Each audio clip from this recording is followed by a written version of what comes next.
structure was defensively? Yeah, I mean, they did a good job. They cleared pucks when they needed.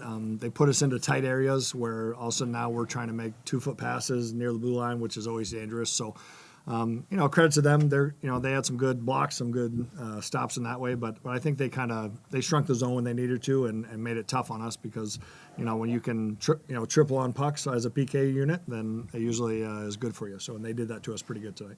It seemed like a common theme for both teams that a lot of the shots were coming from the boards and high up on the point. Do you think that was just the way the game was going, or was there something that each of you were doing to prevent shots in the slot area?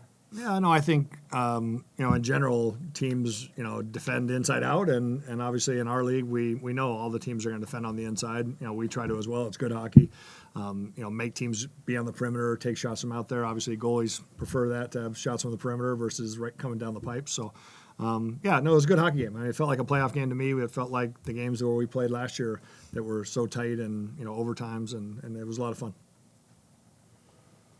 Do you look at Toronto as your rival? I mean, just because all your games are really close. It always, like even that 6-2 game felt closer than it was. Yeah, I mean, I think when you only have 6 teams in the league, I think they're all rivals. So, everyone can beat everyone on a given night. If you don't play well, if you're not sharp, if you're not paying attention to details, you're probably going to end up on the wrong end. So, I just think it's the parity of the league, which makes it really fun. And every night you better bring it because else you're going to end up on the wrong side.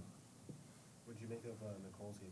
She had a couple big saves late in the third period, forced overtime. What did you make of it? Yeah, I mean, she was phenomenal. I thought she was great. It was good for her to get back in. It's been a little bit, but obviously we know the kind of goalie she is. We know how, she's a world-class goalie. So, the couple saves she made, to me, it's more early. The 2 or 3 she made early where we're carrying the play, and then all of a sudden, one chance, they have a breakaway, and she's got to come up big, and she had 2 or 3 of those, I think, early. To me, that was, huge for our team to know that, she's there for us and, just playing the way she knows she can play, and it was awesome to have her, play so well.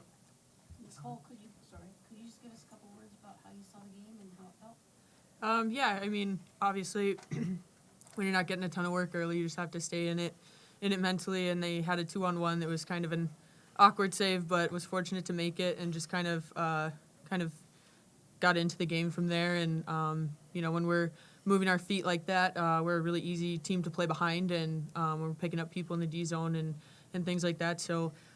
It's just a lot of fun to play with our group, and was happy to be back out there.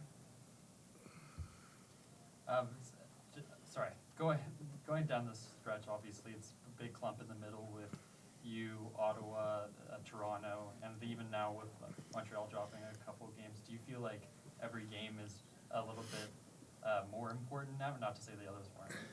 Yeah, I mean, it's hard to get points. So you got to focus on getting points every night, and it's going to come down to the last few games. I mean, if you had asked me at the beginning of the year, how many playoff spots are going to be locked up going into the last, after the World Championship break, for example, I would say maybe 1, 2 at the most, and just because of the parity in the league, which is, again, it's fun. It's fun for fans, it's fun for players, it's fun for coaches. So, every team they're really even. So it's a lot of fun.